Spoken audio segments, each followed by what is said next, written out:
right, Jordan. Welcome to Chaos and Recovery, man. Thanks for coming by. Thanks for having me. Welcome. Yeah. So me and Jordan went to the same IOP, and we had a really good, interesting class that time. We had a lot of people that were very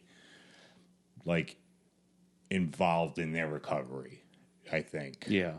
And there was a good core group that stayed together, always went to meetings together, went out to eat together.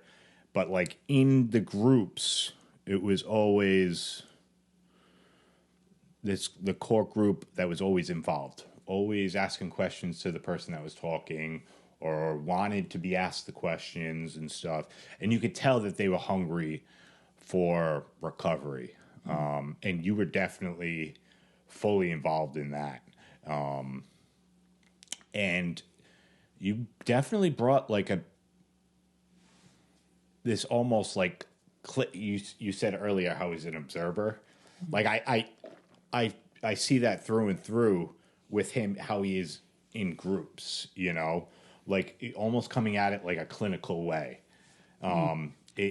Where it's there something in your background that you were that made you that way? Did you work in the field beforehand, or?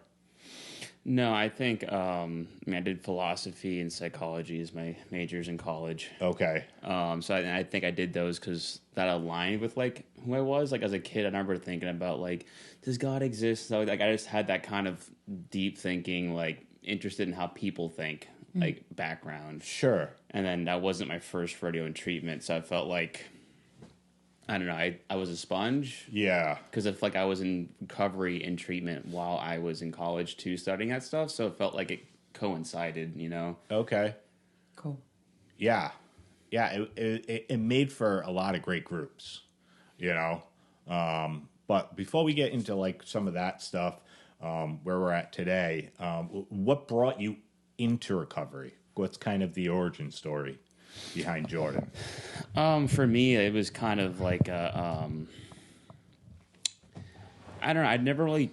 I think no one wakes up thinking they'd grow up to be an addict or anything. But I had no family history of it, and I was oblivious to that I could have mental health issues. So it kind of snuck up on me. The first time I did any drugs was kind of an accident. I heard about Adderall helping athletes focus when they're playing. I thought that was interesting. How does that work? And I was in a stressful time in high school, and I just decided, well, I have some work to do. Let's see if this helped me focus. And then I took it, and I went to go see my friends. And I remember it kicking in while I was driving, and it was a perfect spring day. I'm listening to my favorite music, and I'm like, wow, this is something. I didn't even know I was high. I just thought this was just a nice day. And then I was talking all day long to my friends. And I just could not stop talking. And I was supposed to do things with my dad, and he was mad at me. But I wasn't even aware. I was no, it's fine. We'll be cool. And it was just wow, this is great. I don't have that anxiety. I have no fear. I can talk about all my feelings, and I felt $1 million. And I was okay, that was interesting. Yeah. Mm-hmm. But I was always super afraid. What age was this? I would have been 17. Okay.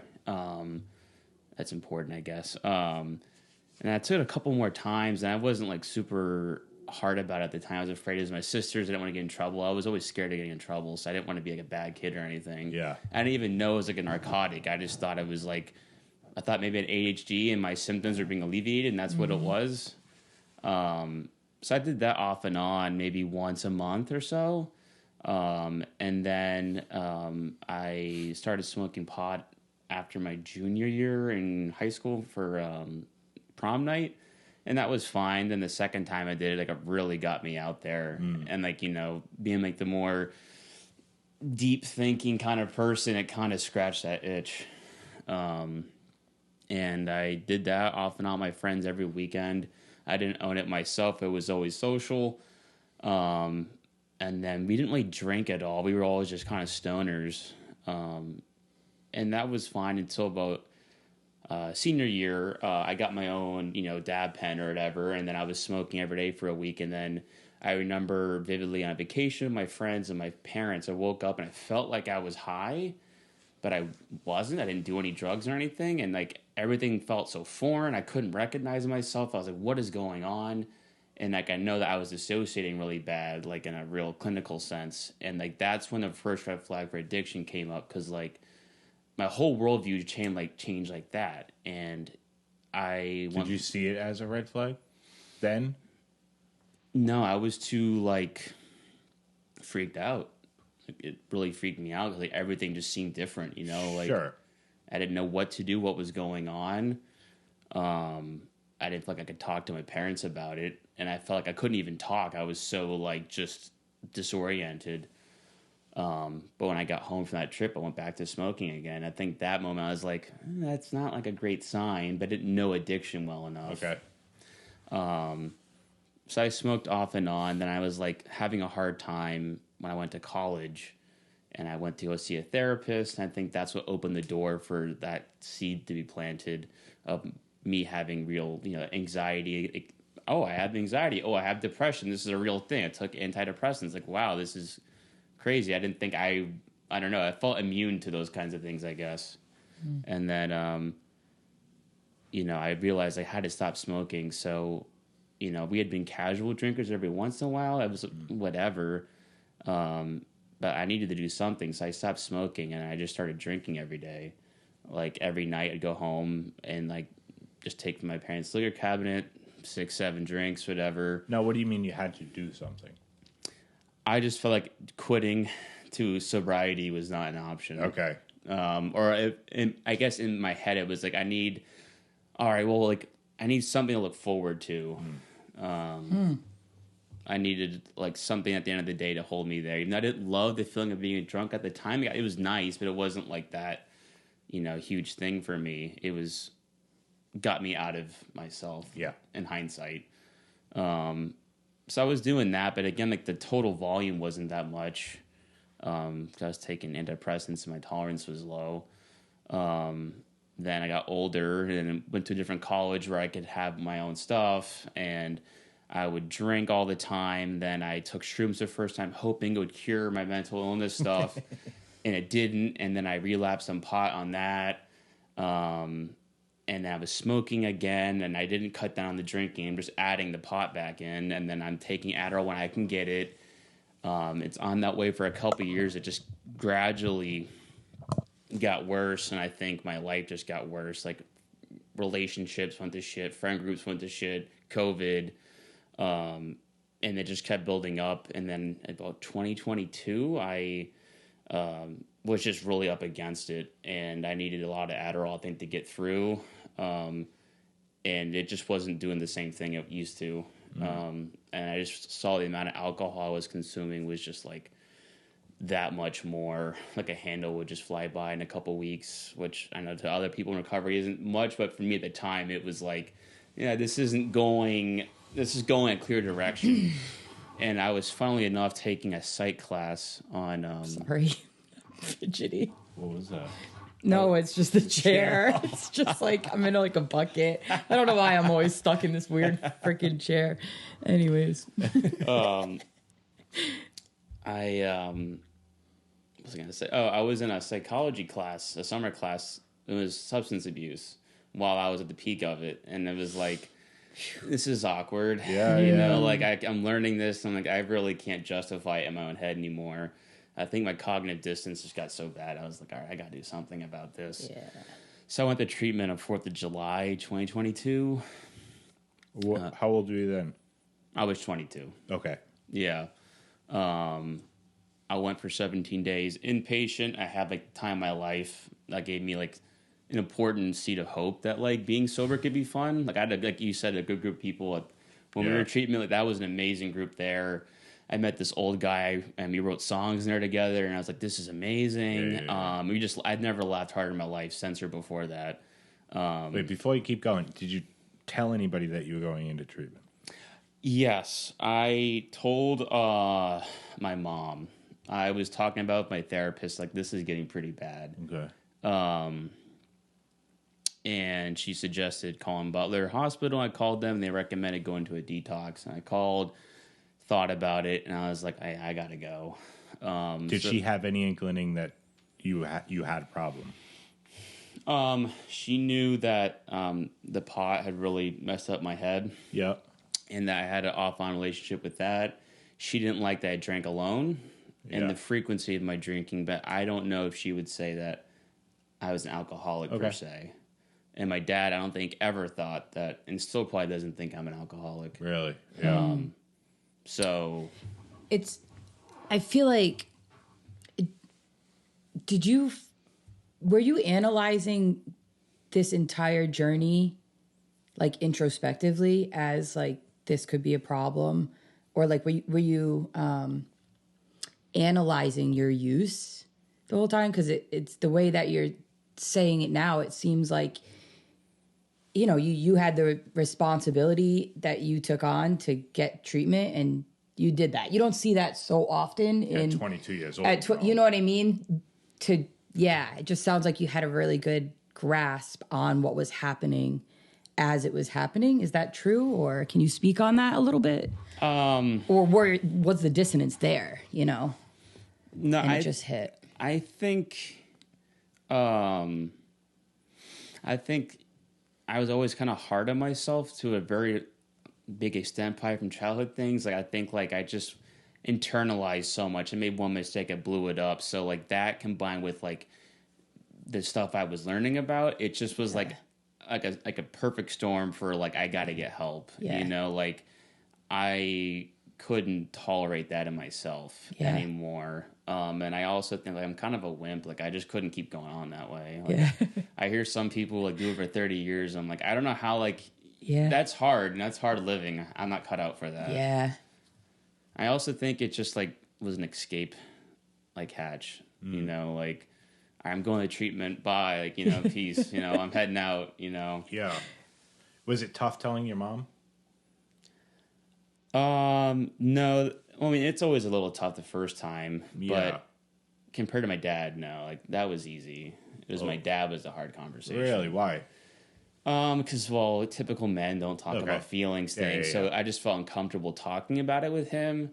And I just wasn't sure how he was going to react. Was there any embarrassment attached to it? Like, that fear? Yeah, I understand that.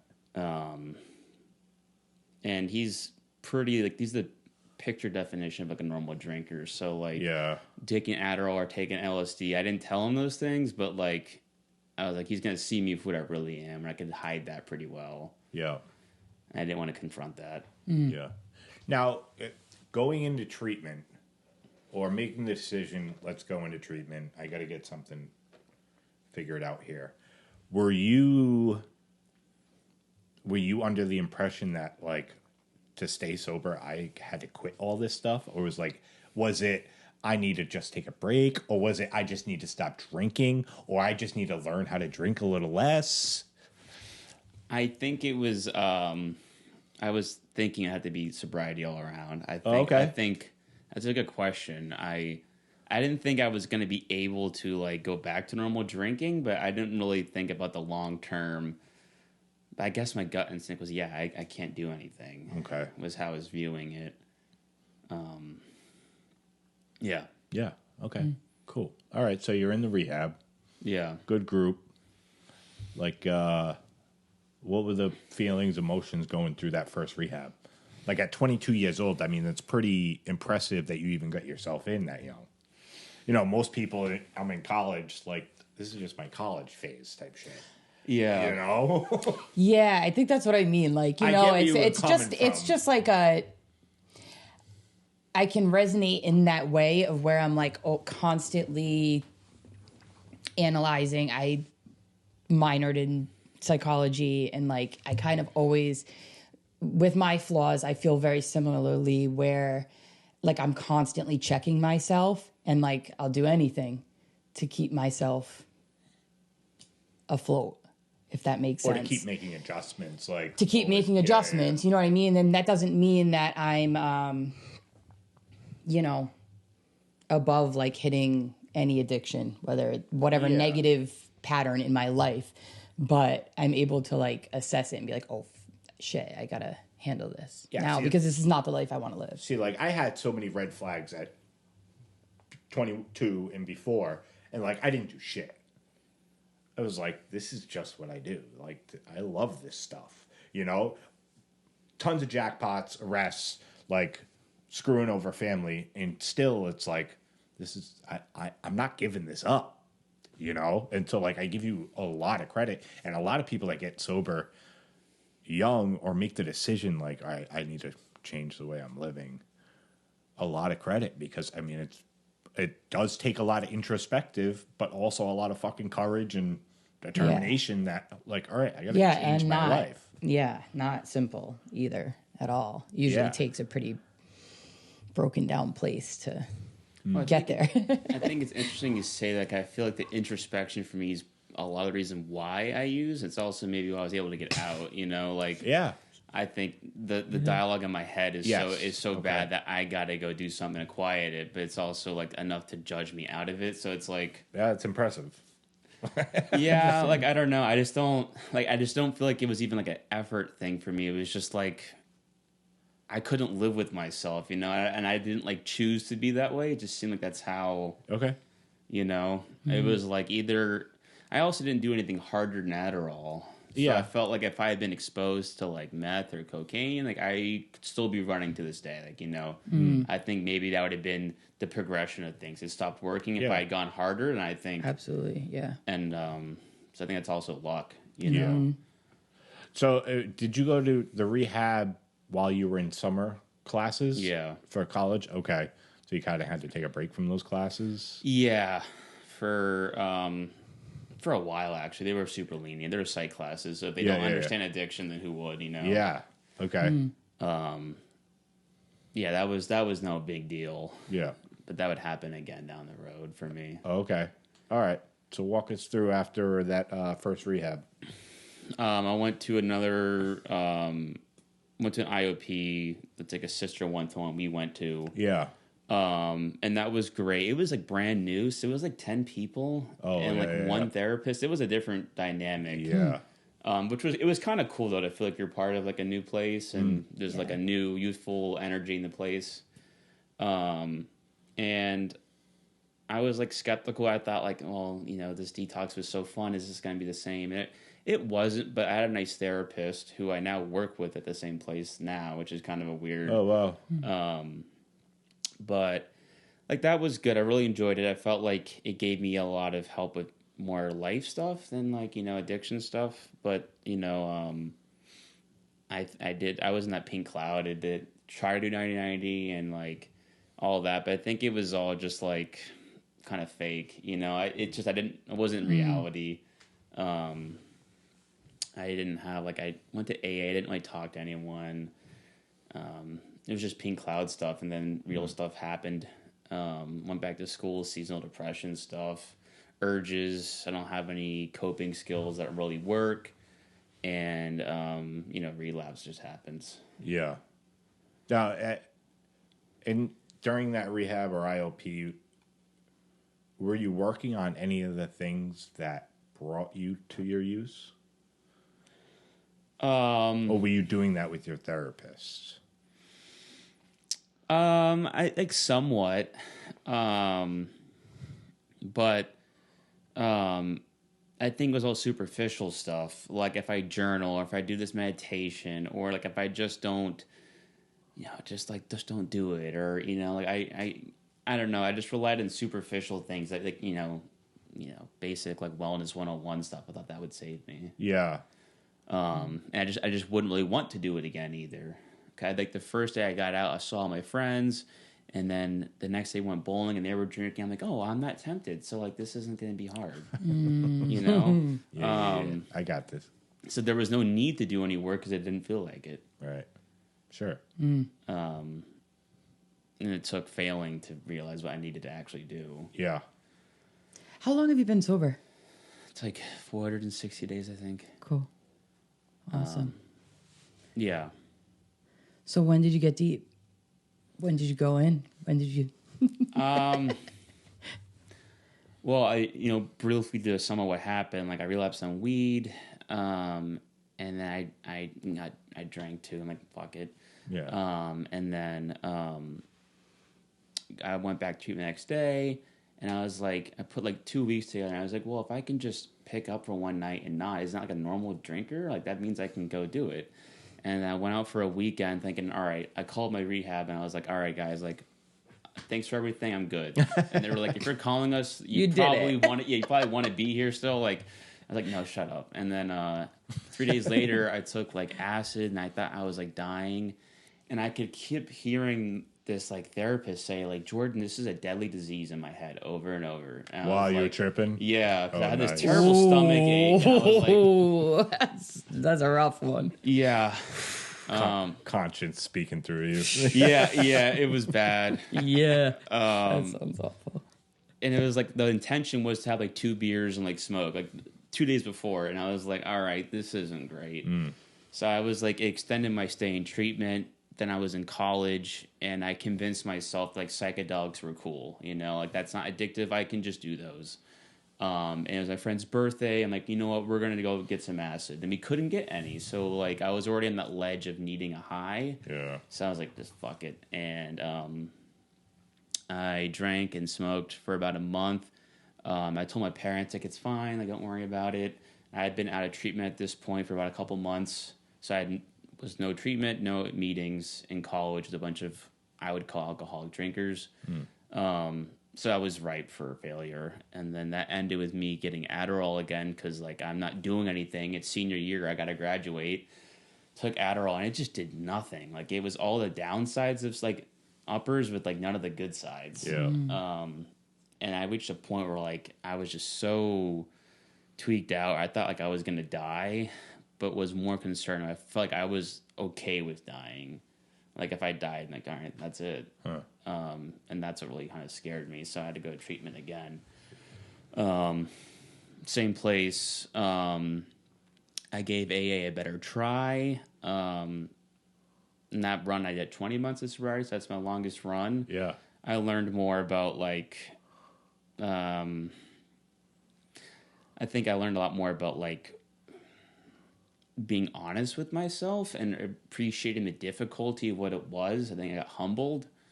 But I still had a lot of addictive behaviors. And about a year in, close to it, I had this problem with strip clubs. If that's, you know, kosher Good time. to talk about. Yeah. That was my replacement for, you know, drugs and alcohol. Pregnancy scare happens, and that's when I was like, all right, God, which I never believed in before, really. I was like, get me out of this. I'll do AA. I'll do all of this. Just get me out of this with no worries. And I Get you out of the pregnancy scare? Yeah, out of that. I was like that's how it works, you know. I was like, whatever you want me to do, I'll do it. I like it. Yeah. And I called a guy I knew to be my sponsor, and he was of like the Christian variety, but I was like, I know him, this is fine. And we worked the steps a bit, and I was like, you know, I think this is working. And then I reached like step 3 and I was like, I can't do this. Like, you're super Christian. Like, this is stupid. I hate you. Fuck all this. And I kind of ghosted him. Planned to get another sponsor. Never did. I had a relapse scare that soon after where I went to a party and cocaine came out. I never saw that before. And I was like, that looks like really good. I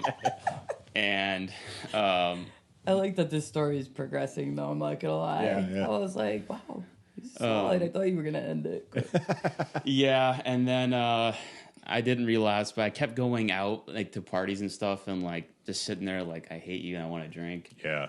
And then I went to a high school reunion, and I was like, you know what, fuck it. Like I was like, I'm just gonna buy a vape. I'm zenning now, but I'm gonna go back to vaping. Like that's a safe kind of relapse. And then I was like, well, and the next thing I know, I'm like drinking, you know, and smoking all in one night, and that relapse was about 460 days ago. Yeah. Only a week, but like the fact that I could drink so much and not get like drunk was like kind of scary. Really? Yeah. Fresh off a relapse too. Yeah, I was like, I've been off for almost 2 years. You would think it would. Yeah. But No, it didn't. Like I still have, like that sober mind almost that like knows what I'm doing. Yeah, yeah, yeah. And you can't run from it. Yeah. And I was planning on just having fun for a couple weeks and then calling it quits. But that blew up again because of a strip club. Because I went there and I was like, all right, I'm gonna get high and do this, and then that's it, you know. And I went in the parking lot and I was like, I'm gonna do one rip of my pen and go in, and I took like 4 because you know that's how it works. Yeah. And I was way too high and too paranoid. And I was like, someone got murdered here once. Like, I'm in this parking lot. They're going to call the cops on me. I'm like, fuck, I got to go in. I can't talk to anyone. I go in there, and I walk in there. I have my phone, wallet, and keys. I literally do this. I, like, drop my phone. So I pick that up. Then I drop the other things in my other hand. I pick that up, drop the phone. And I'm doing that for about 2 minutes straight in front of the whole place. And I was like... Nice. And it was just pot. I was that high off of that. Yeah, I was like, yeah. okay, I got to get out of here. Terrible stoner. Hell yeah. I love that. Oh, it's great. So I bailed out of there. I called a friend who worked there actually as a I can't dancer. stop laughing because that's something I would do. It was like the only time like my paranoia actually was like right. Like I should not have been. I was too high. Like, that was ridiculous. Oh man. Yeah, I called a friend who worked there who's also in recovery now, and she got me out of there, and then back to treatment, and then detox for a couple weeks, and then treatment at the same time. Oh yeah, with you. Yeah. This last time was, I think, where I learned the real lessons. You know. Yeah. Were you as active as you were this time? The last time you went to IOP? This last time compared to the time before? Yes. No. Okay. I think I was a lot more patient. Like where I was like, I'm gonna try to one new meeting a week. But I think I took the honesty thing like serious about like what I want to do for myself is not gonna pay off. Yeah. And like actually believing that like what I plan on my way of doing things just doesn't work, and like that really hit home. And I think like with some of the therapists we had, like they called me out in a way I hadn't before, and like that opened the door for, all right, maybe like AA shouldn't work, or maybe I shouldn't date, or maybe like things that I maybe you don't make the decisions. Exactly. Give up the control. Yeah. So I only started like doing out of treatment action once I graduated, because I felt like then I was ready to go to AA and like find a sponsor and stuff like that. Yeah. I kept that thing a lot more realistic and less like gung ho, like pink cloud. I'm gonna do this all in one day thing. Sure. Yeah. Yeah. The patience thing is crazy because like I never had patience for sobriety. You know, I never knew that part of long-term sobriety would involve me working at myself every day and not seeing the benefits of it until months down the line for one certain thing. And that was so difficult for me because, especially with dealing with like maybe family or dealing with the lying type of thing, or I had to give myself a little grace and realize that a lot of these things aren't going to fix themselves overnight. Like I had to really work hard at the lying thing. I really had, not just internally, but externally, you know, because I always would lie about everything because it was just my default, you know, but the internal dialogue was just as hard as the external dialogue, because I would tell myself it's okay, this is all right. And then on the other end, I would also tell myself, you're not good enough. You don't deserve this.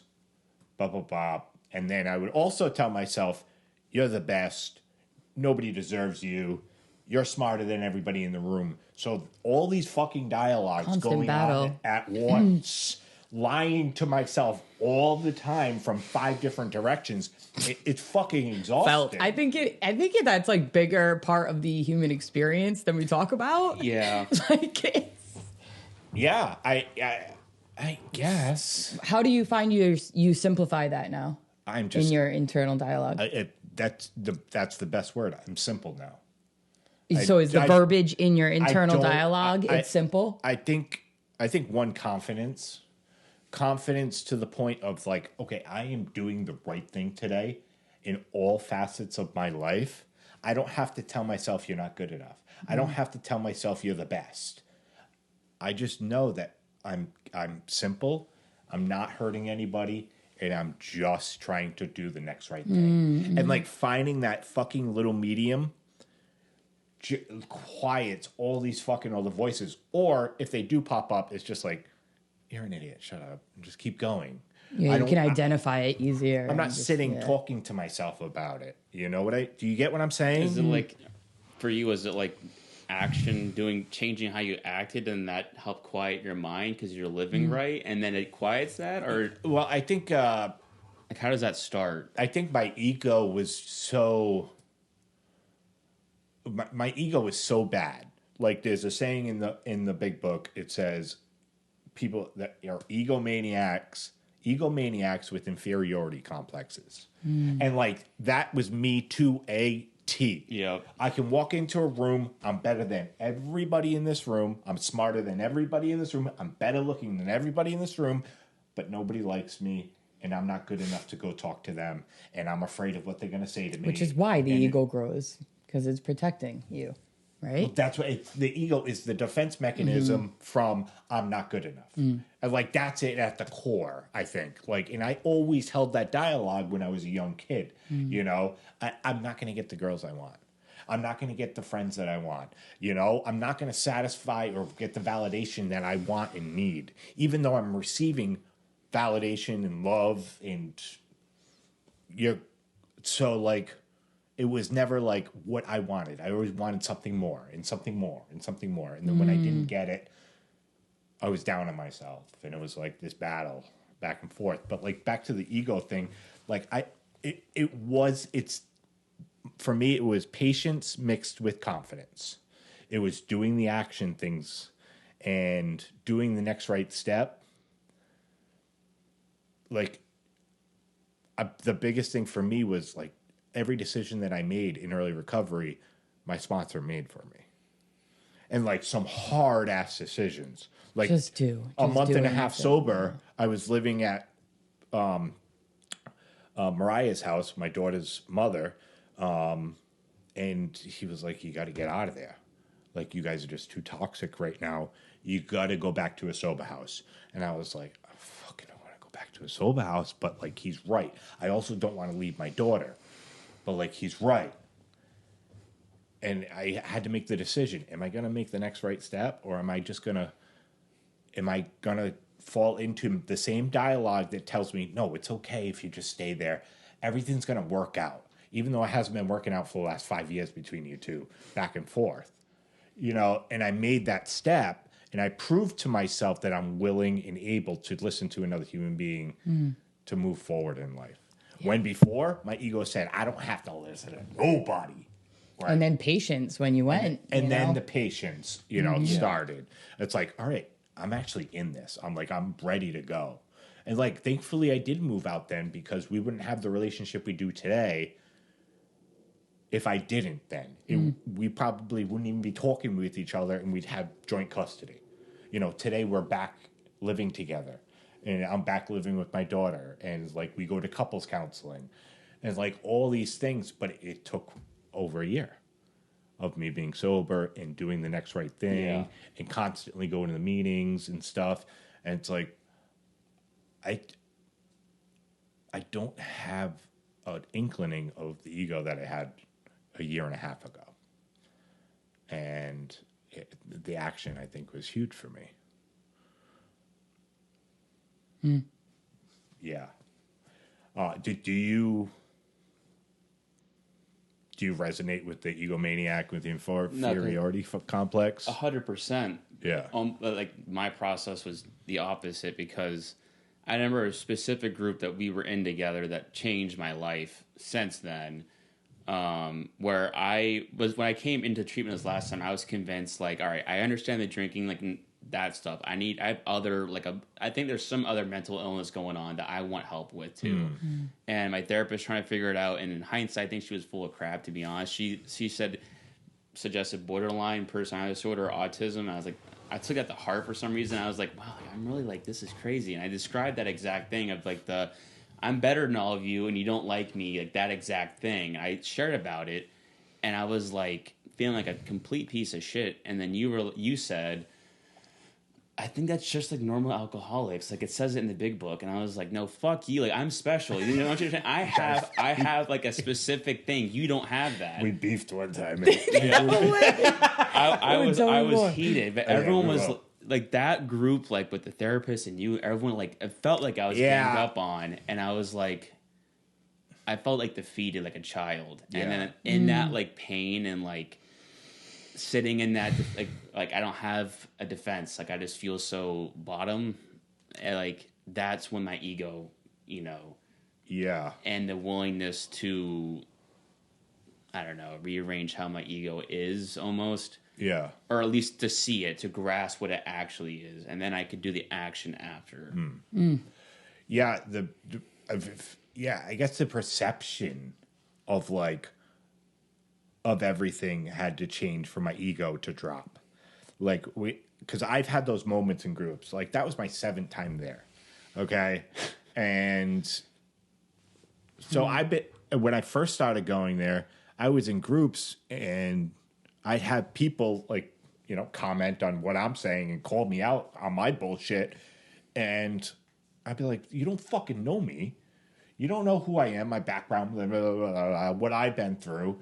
And it's like, I took everything to heart, because that's what I was used to. That was my comfortable defense mechanism. Like you come at me in one way, even if it's like genuine and trying to help and trying to give me a new perception on what I'm talking about. I didn't care. You talking something bad about me, and that's the way I see it, and I need to defend myself, and that was my ego driving me into this like insanity that everybody is against me all the time. It's like nobody gets me. And this place isn't going to do anything for me. And these people, blah, blah, blah, blah. And it's such a hard fucking place to be because, like, when you're in your active addiction in alcoholism, it's such a stupid fucking cloud that we sit in. And all we do is just blame other people and, like, never look at us. It's not my fault that, like, what am I doing? I'm not doing anything to hurt anybody. I'm just in my fucking mill, homeless and smoking meth, and not paying child support and fucking not, showing up for work. I'm not doing anything to harm you guys. But like, my ego tells me that. Yeah, it's my best friend. Yeah, it was my best friend. It was my best defense mechanism. Do you think like you lacked an awareness to even know that it was? I don't know how to describe this. Like, did you just I feel like when that hits the awareness and the openness and the like, oh wait, I can look at myself different, like from a psychological standpoint, and be like, okay, I don't have to be defensive for all of these things. Did you ever like? I feel like you learn it and you can't unlearn it. Like it's a one-time perception shift. Jordan, do you want to speak on that? That didn't make sense. I know. I'm sorry. Well, I don't know. I was trying to get that. Like, I get what you're saying. So for me, there was certain moments of aha, and enlightenment and progression in my thinking. And it took me 17 years of in and out of recovery to get there, unfortunately, And like my first aha moment was when I called a girl to come bring me meth at 2 months sober. And I was pacing my sober house room and I was like, all I have to do is pick up the phone and I can stay sober for as long as I want. All I have to do is pick up the phone and tell her not to come. And when I've paced before and relapsed because I didn't pick up that phone. The first time I had an aha moment was when I picked up the phone and called her and told her, look, I'm sober right now and I need to stay sober and you need to not come here. That was the most pivotal point in my recovery, because finally I was just like, why was that so easy? Why haven't I done that a million times before? Was it like And you found that you were the one that was in control? Like you just had to make the choice? I have no clue. But I knew that, like, that feeling of I actually did a good thing. Yeah. It fucking drove home like, oh my God, I can actually do this time. I actually can fucking make this work. Because I've proven to myself after relapse that, like, I can just fucking, I just get high again. Who cares? Yeah. Who cares? But, like, I made that first action step. I picked up that phone, and there was some success in my heart. I was like, oh my God, I did it. After so long, it was the break of the habit. And after that, like, the aha moments, like, just stop flooding in. It's like, oh, I don't have to be angry that I'm not talking to my daughter right now because it's going to happen. I'm going to. And so, like, that, then came the realization of patience in a program. Then came the realization of, just telling the truth all the time. Then came the realization that I need a higher power. Then came the realization that I need to ask a sponsor everything and just for big decisions. And then came the realization I need to call him every day because it's like I need to build a relationship with another man, on an intimate level. Yeah, I mean, well, these are all amazing, esteemable acts along the way, which the only source you had to soothe pain was drugs and alcohol. Whereas esteemable acts, I feel like they I don't know what the chemistry is, but these physiologically change our moods and I think it was just hard, it was just hard to do the things, and once I started doing them, I was like, oh, this is easy. At least it was for me, because I'd finally given up. Yeah. You know what I mean? I've gotten to that point where it's like, all right, call a sponsor every day. What the fuck? Go to meetings every day. And call a sponsor every day. Do the steps on top of going to meetings and call a sponsor. I IOP 6 hours a day. Like, I got to do all of these things, and I got to be truthful, and I got to pay child support, and I got to feed myself at a sober house, and I got to figure out how to make money. Life is over. But like, it was fine. After I stopped fucking trying to control everything in my life, Yeah. Was it hard for you being honest with a sponsor? Let's maybe talk about this sponsor this time around. Well, it's funny you say that. I had two sponsors this time around. I just got a second one because the one I got originally was convinced they're a normal drinker after 5 years of sobriety. Oh, you told me this. Which was kind of like okay. And he relapsed. Yes. Which if it was just a relapse, like that happens. But it was the shocking part was the falling for the like. Wow. I'm a normal. That kind of threw me off more than a relapse. Like I don't have a problem. Yeah, because like, then what were you trying to? That's wild. How could like that C was in you while we were doing like I read my 4-step to you. Like that feels kind of. You were doing the steps too with them. Yeah, wow. But there's a lot going on with him. Yeah, sure. He was involved at he was there at the shooting at Brown. So it's like a lot going on. So yeah. I mean, no judgment. It's just interesting. Like, yeah. And was he vocal about like before he went out that this is what he's going to do? No, we did step 4, 5, 6, and 7, and then he went on a trip for around Christmas time, and we hadn't really got in touch because he'd been gone, and then he just texted me, "Hey, I relapsed," and yeah. Okay. So now I took his sponsors, not mine. So yeah, what was your original question? Like, was it hard for you to be honest with another man? I felt I picked my sponsor originally, the first one, because I felt like I could relate to him intellectually. I feel like he could get my kind of way of seeing things, and as a result, I felt like I could be honest. But it was uncomfortable. Yeah. Like step 4, I mean, it's uncomfortable. I don't know anyone who feels totally comfortable saying those things. Yeah.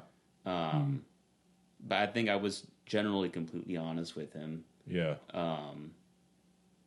Like the hardest thing I had to tell him was like he was on my step 4. Like yeah. Like that's the awkward thing. I'm a people pleaser. Sure, know? sure. But no, I felt like it was fairly easy to be. Okay. But he was kind of an easygoing sponsor, which I prefer to have someone more. Because I left my own devices, I don't do anything. Yeah. A little more on your back about things. Yeah. Yeah. Yeah, I mean, I always pick sponsors that were easygoing. Yeah, you can just text me like every couple days if you don't feel like calling, and maybe I'll see you at a meeting. It's like like I loved those sponsors because I didn't have to do any work. The sponsor I have now, if I don't call him fucking in 24 hours, he's fucking called out a year sober. Where the fuck are you? What the fuck have you been doing? And she actually is doing the steps with my sponsor as well. Oh, okay. And so she knows him very well. And yeah, it was 2-for-1 membership. Yeah. Nice. It was the best thing I ever did because honestly, like I was ready to have a sponsor same. who I couldn't put anything past. Yeah, that's what I want in a sponsor and a therapist too, all that kind of stuff. Yeah. Are you still involved with therapy? No, that's something I really need to do. I just Yeah. lazy about it, just to be frank about it. Yeah. It's a tough journey, like, to find a great therapist that you want to do serious work with. I've found, because there's no two therapists alike. There's no two experiences alike. Yeah. You can go into like a certain type of therapy, but no matter what, because that person is the variable. It's like, Have you had? I know you had a female therapist at the IOP, but outside of those IOPs, did you have male or female therapists? Only had one male in an IOP, and that's always been women. Yeah. What do you prefer? Women. Same here. Yeah. I feel women are magic. I feel women ask harder questions, more emotionally based, like questions that like male to male might not phrase or ask, so to speak. I'm not sure if this is coming across as how I want it to be delivered, but there's also comfort with sitting with another female and answering freely rather than a male. For some reason, that ego is still there with me with males. Like, I still have to be a little macho. And like with some of the therapists at the place we went to, it was like, I'll fucking tell you anything, Yeah. I don't give a fuck. And it was very comforting, even though they were fucking hard asses, there was something a little more comforting. How about you? You have all girls. Have you had a male therapist? I'm trying to think. I don't. I want you to go to a male therapist. Me too. Do you? Yeah, how interesting. Yeah. No, I'm Try trying it to think out. if I did like at one point, like, no, I don't think so. I would remember. See a lot of different people. Yeah, it'd be interesting to see your perspective. There's not many out there, No. male therapists.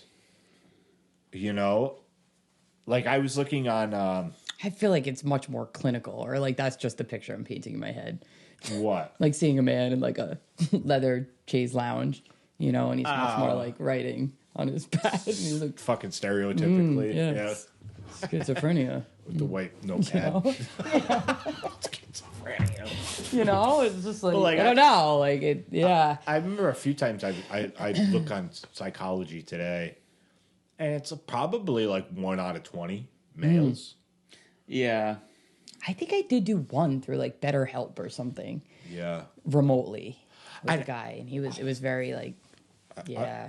I don't know if this is narcissistic or Interesting. that's too hard. Wait, sorry. Too hard of a word, but Do like tell. when I was looking for therapists, like Are you if they- typecasting? if they were old, yeah, I was like if they were ugly, like I don't want to go talk to you. That's so validating because I swear. Wow! Wow, we just got into a whole new topic. I low key treat it like Tinder or something, even though not consciously. Yo, I get you. Yeah. It's I swear, like I'm like, all right, I can see how people are biased towards people who they find attractive. I just immediately cast them off, even though that's not logical. You know, I don't even read the bio. It's like I'm not even clicking on your picture.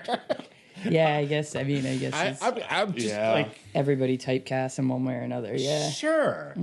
Well, I don't know about everybody, but yeah, I mean, Is that what you would call it? Typecast? Just thinking from I guess typecasting. Yeah, I'm looking it's for like a certain type. auditions for dance. They'd be like, that makes sense. To me. oh, yeah. Yeah, and I didn't know if I never picked one off of like Psychology Today, but like the only ones I clicked on were cute girls. Wild. The one I found. I would through think you'd that, want the opposite. Sorry, go ahead. No, you're good.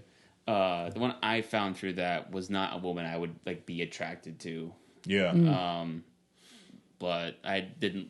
She was okay, but the one I ended up was not like I did not fall for the like, oh, she's really pretty, so she must be good kind of thing. Yeah. Yeah, I mean, I would think it would be the opposite. You wouldn't want to be attracted to that person. Well, I mean, So you'd feel extra comfortable, not nervous. The second time I went to that program that we went to, there was this new therapist in there. She was like 25, 26, absolutely beautiful. And all I can think of, please do not get me the new girl. Because like I'm just gonna sit there and think about like how can I take this girl out on a date the entire time.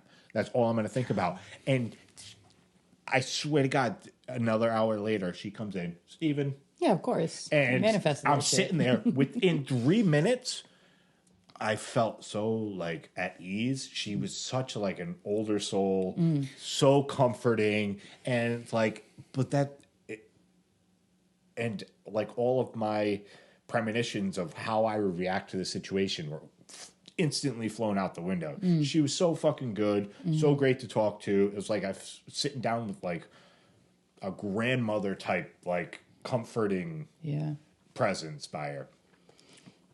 But I just thought I would throw that out there because I did make judgments on Psychology Today off that. I didn't follow through, but yeah, I don't know. I find it interesting why a lot of people like women psychologists. I don't know if it's because there's a lot more out there or if it is just easier to talk to a woman about things. Even I never hear of women having a male therapist. Never. Do you know any of your friends? No.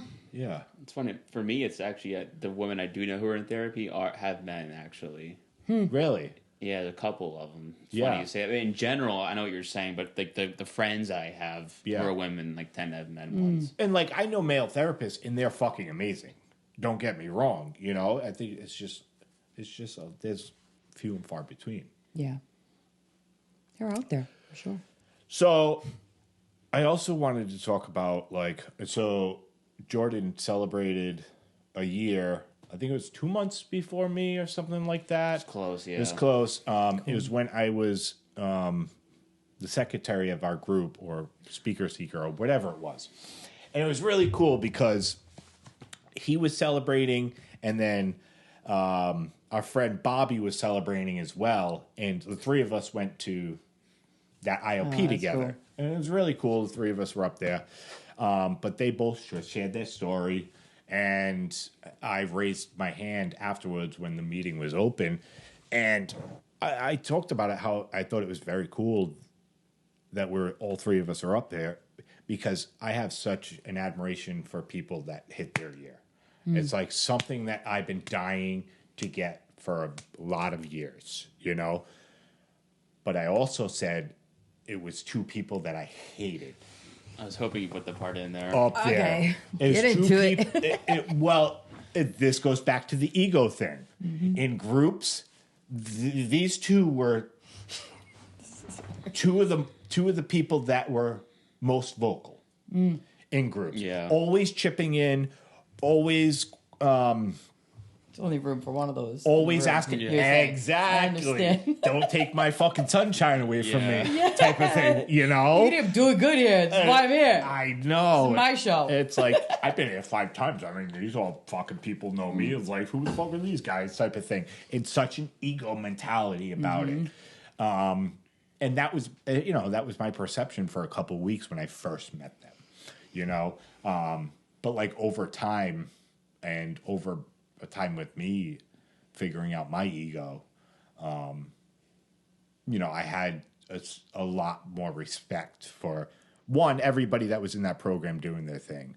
But two, they were two of the people that were going the hardest, going to meetings, chipping in groups and stuff like that. And for the three of us to be up there and me about to celebrate my year, in retrospect, for me sitting up there listening to them talk, it was like this is like the epitome of what we do, Yeah. and what we're doing it for, And it's like these are the people that, like, I'll never forget that group of people that we went to IOP with this time around, because it did so much for my recovery. You know what I mean? Like, I never learned as much as I did that time around. And the proof is in the pudding. Got the most time sober than I ever had in my entire life.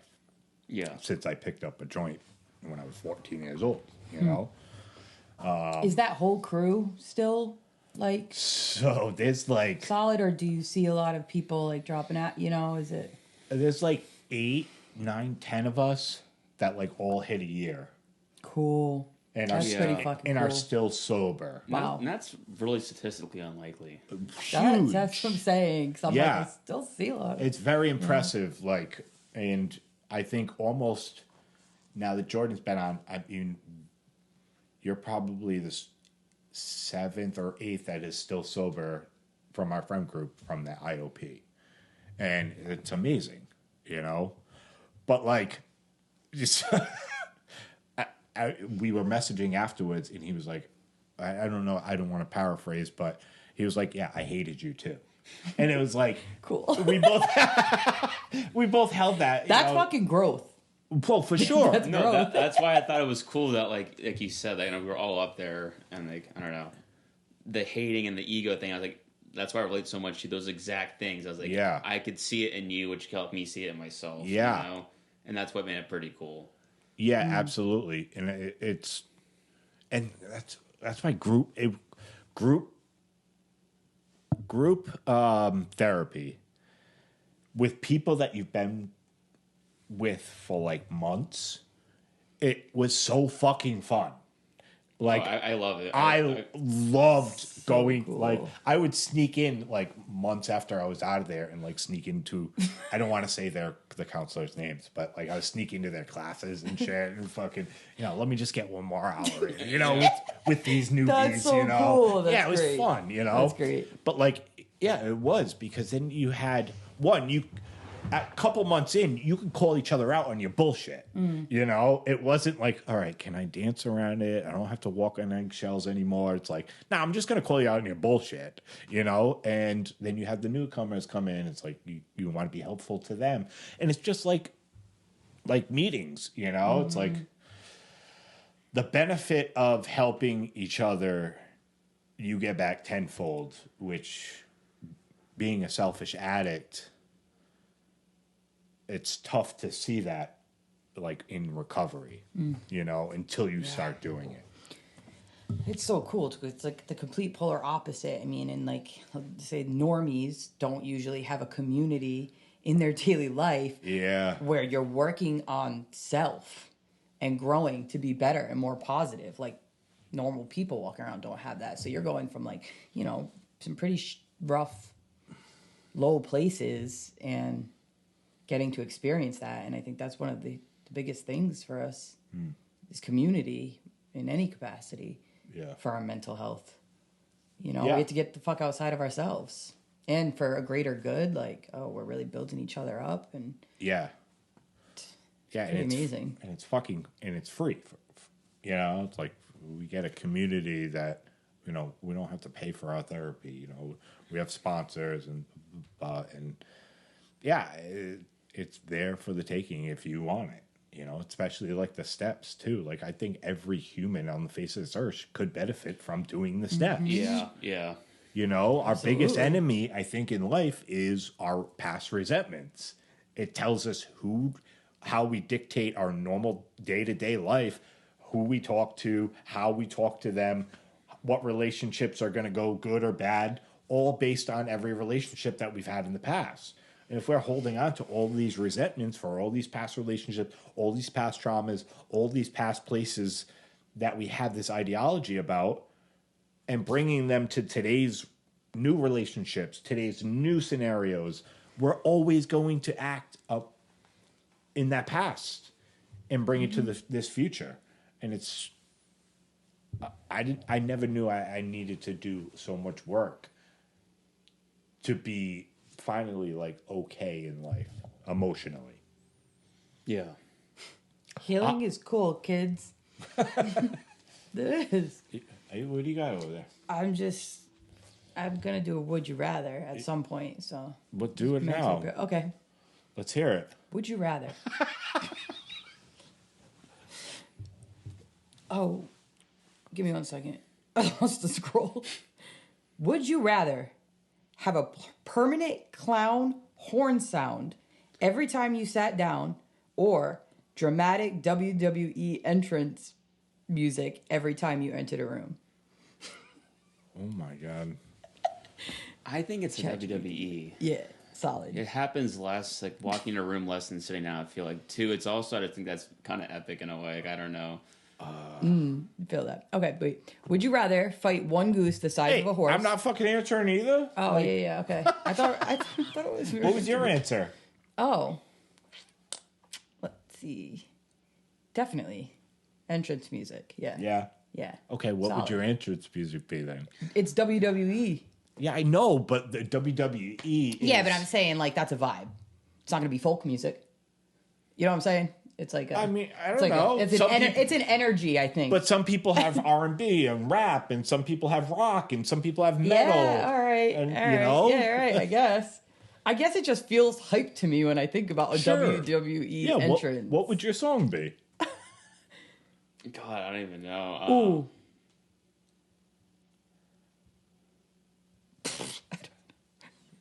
What's up, Four Non-Blondes? What is that? I've never heard that. Yes, you have. I have? Oh, yeah. Sing it for us. Do you know? I don't.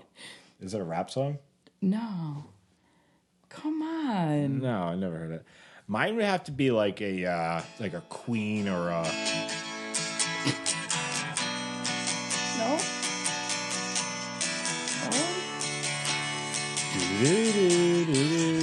I said, hey. Yeah. Yeah. What? Instead of wake up in the morning. Yeah. Yeah. Okay. Yeah. Come on. I have no clue. All right, next one Okay. is pick a good one. Oh, the goose one's fun. That's a good one. Yeah, this one's a little different than the one we asked, so I'll ask. Would you rather fight one goose the size of a horse or 50 pigeons that are slightly smarter than you?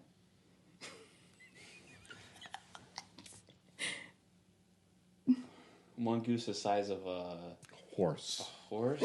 That's a big Every day? fucking goose. If you want to add the challenge.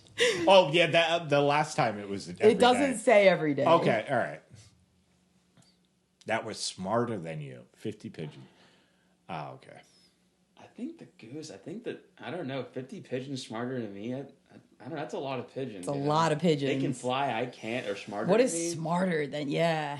Yeah, they're gonna attack you in different like formations, like like killer whales, like with seals. They're gonna die. Right? They know It's the like you can't make a easiest plan because plan. they're smarter than me. They could probably. That's why I'm like. But at the same time, like I'm taking one pigeon, I'm breaking its neck like 50 times. Like a goose the size of a horse sounds insane. Like how are you taking that thing down? That beak's got to be this big. Beak is huge. Yeah. What are you going with? I'm going with pigeons. I'm knocking them out. I'm going with the one. You going with the goose? Yeah, you're insane. We're both insane. I just feel like I may have said something somewhat similar, but I feel it. Yeah. Like I would just either it'd be one living being that I would have to like connect with, or I would ride it or hide from it. No, or you're fucking fighting it. What are you talking about? This isn't. I'm like, saying, but these are ways that I could stop the fighting. No, you can't. These are ways. This isn't ad libs. I'd be like, I would like make it lay down. You know, I'd be like, we're cool, we're homies, we're not doing this. How about this? One gorilla or 100 men? Who's winning? Oh, 100 men. It's not even close. Oh my God! No way. Nah. How are you taking down a gorilla? That 100 men is a lot, though. 100 men. 100 men can't Have you fight one. seen a I gorilla? I don't know. I don't know how you're killing it. It's got to come. I don't know. I'm taking the gorilla. I don't know how you're killing a gorilla. 100 men, maybe. It depends how like I don't know how they fight. Like if they like are like if you remove their inhibitions, if they're like in caveman mode, I think they could take it on. But if you just take 100 like business guys, I don't think they would do it. Fair enough. Fair enough. You got another one? I mean, they're not that great, but I should have prepared more. Would you rather always smell like garlic bread or always smell like sunscreen? All right, that one's kind of stupid. Ooh, that's garlic bread all day.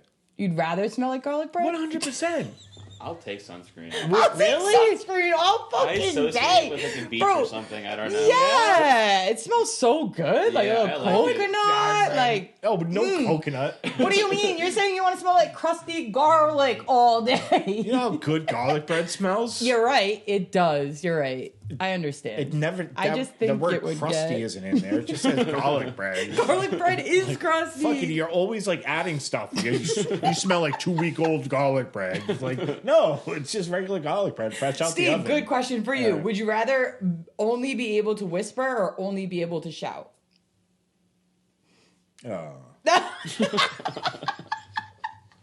I feel like I'm a lot more calm now, so I think like whispering. Give me your best whisper. I think just whisper. Yeah, I don't know. I was gonna say like screaming, but like I don't know. There's times you need to whisper. Like I don't know. Yeah, Like you know how hoarse your throat would be too. I mean, I Not think shouting. Yeah, you're not shouting. Done enough. Yeah, I think it'd be tough. like screaming is more practical day to day, but there are certain situations where you're just gonna be fucked. If you, Also, all eyes on you at all times, everywhere you go. Yeah, if you're yeah. shouting, I don't want nothing to do with it. I'm whispering. like you can't go into libraries anymore, or fucking massage parlors or nothing. Like you're screwed. Do you want depth? Yeah, sure. Okay.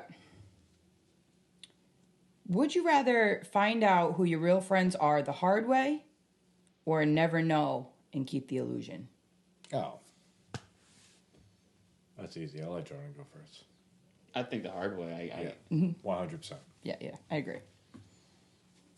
But ignorance is bliss, man. Just kidding. Yeah. Okay.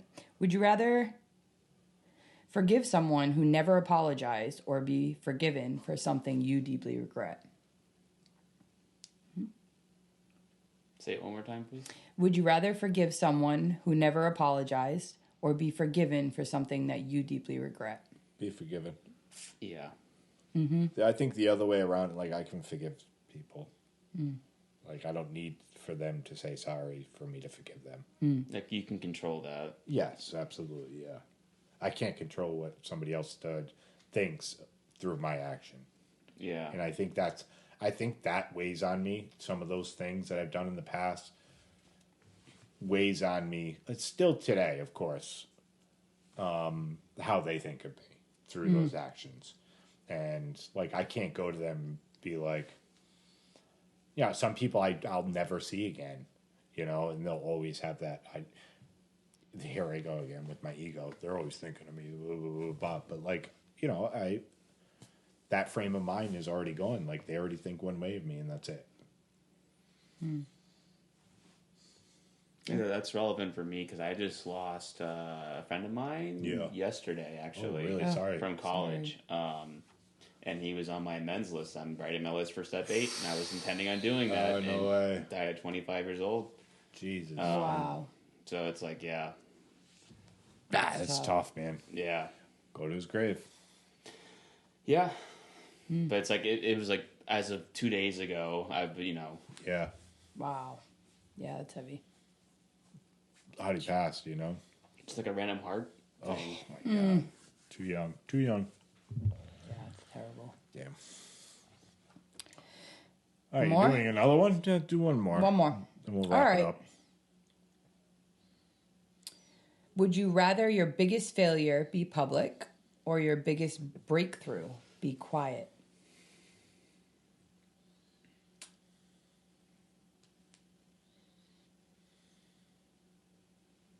Be honest, boys. I'm just kidding.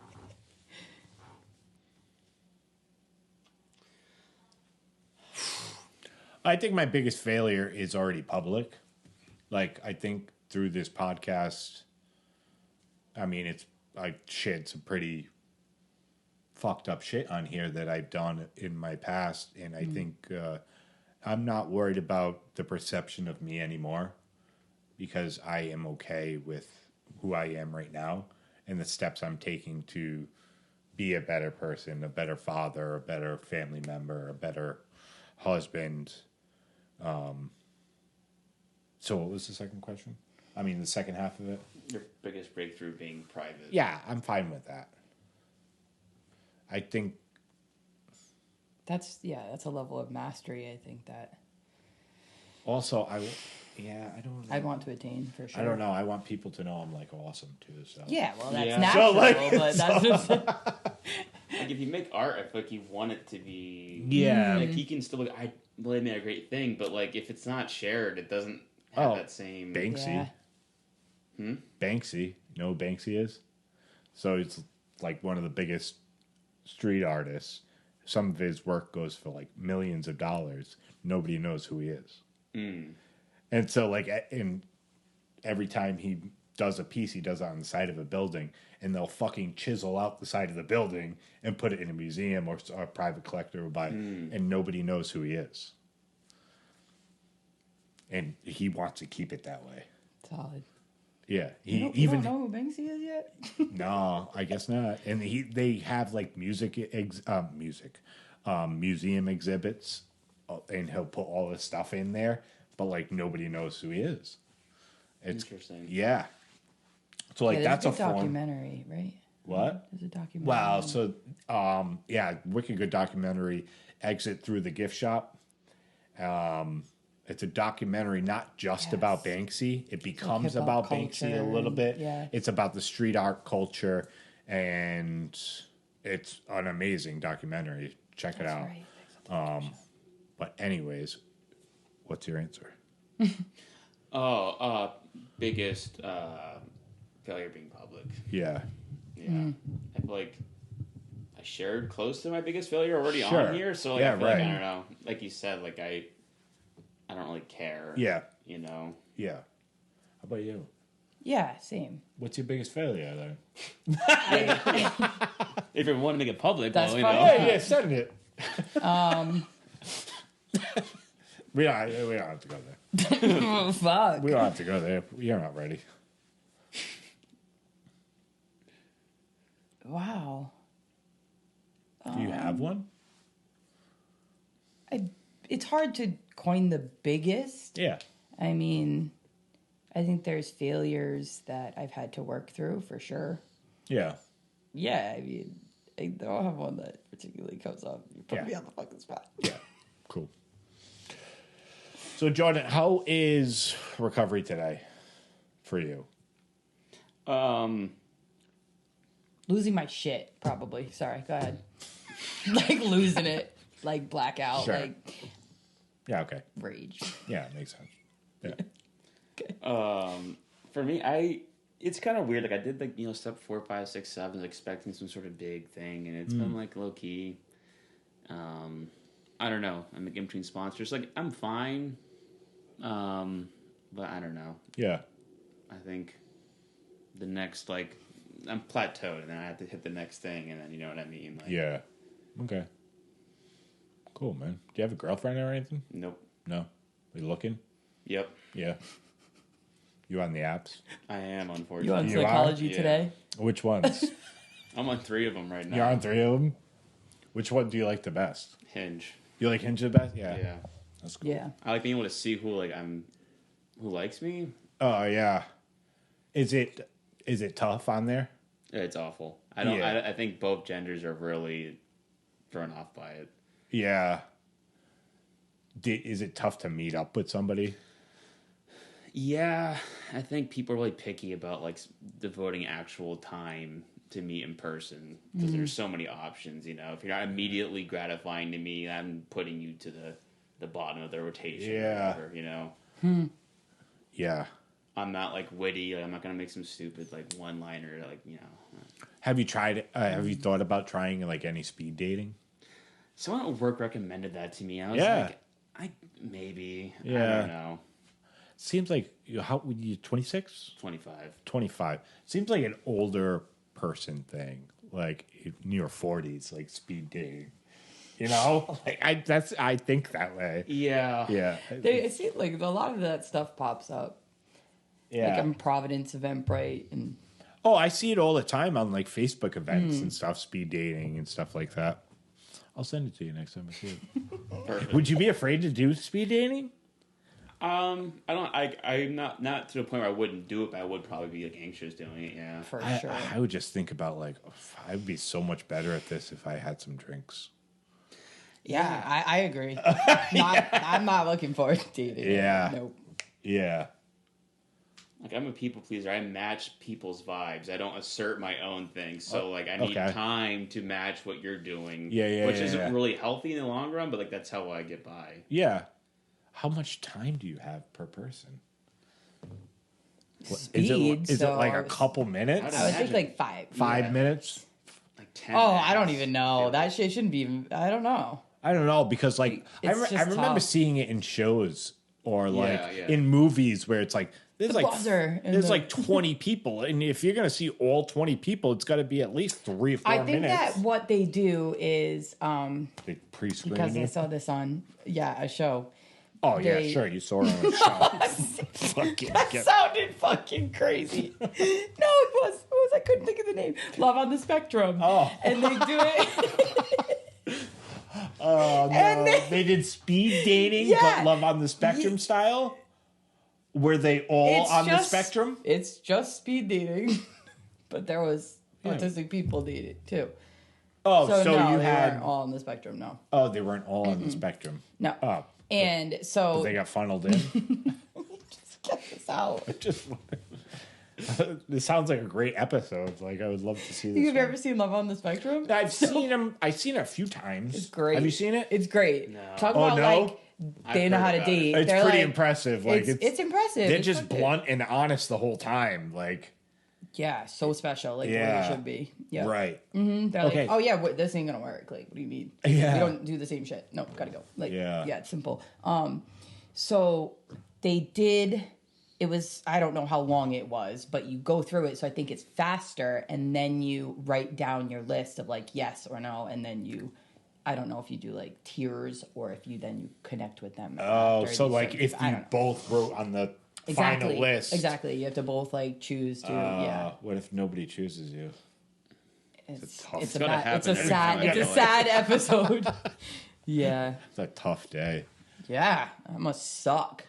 Man. I can imagine. That sounds like fun, actually. Seems it's high risk, high reward. Like that could Yeah. really be like a demoralizing Yeah. thing, or it could be a Right. lot of I fun. think like if you're in an empowered state, Yeah.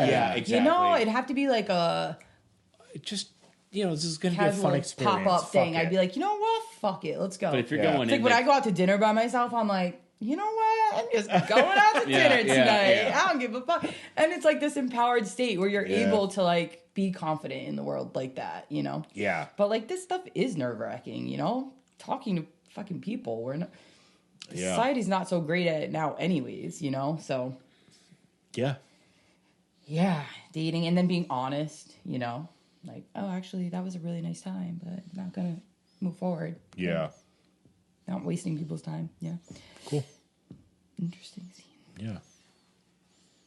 It sounds like I would enjoy that. Maybe if you could get Brian on board, we can just like do experiment speed dating. Yeah, no, I wouldn't do it while I was in a relationship. That's what I'm saying. Get her on board. Like you guys both do it. For like, ooh, how would No, absolutely fucking not. That sounds crazy. fucking terrible. It's a bizarre kind of open relationship. Yeah, no. You can I'm not only saying it's any further, but just for the No! just for the yucks, bro. you can do speed dates, and that's it. You get 5 minutes, and then We both. Do you know how terrible that car ride would be home? I do.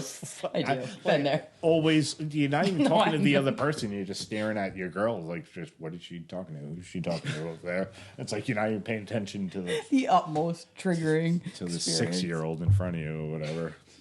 That's all I say. I'm just thinking about 45-year-olds, like all dating. They're all divorced or friggin' they're all cheating or something. 45. I don't know. Maybe there are younger ones. All right, we talked too long. All right, we Jordan, talked too thanks long. for coming on, man. Thanks for having me. It was a good Coming on. convo. It was a good We had time. some good laughs. Check out Love on the Spectrum. we'll do. It's hilarious. So good. And also, like, so heartwarming, too. But, all right, cool. See you. Bye.